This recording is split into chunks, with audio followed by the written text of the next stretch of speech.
Hey everyone! So yeah, in this video I'll show you how to add columns in Google Docs step by step. Columns are useful for newsletters, articles, and magazine-style documents. First, open your Google Docs file and scroll to the section where you want columns. Select the text you want to format.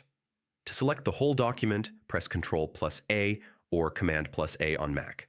Go to Format in the top menu and choose Columns.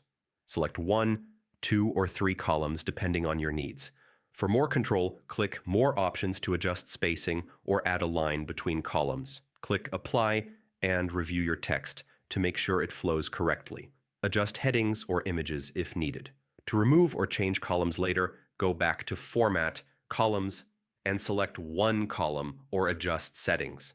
And yeah, that's how to add and customize columns in Google Docs in 2026.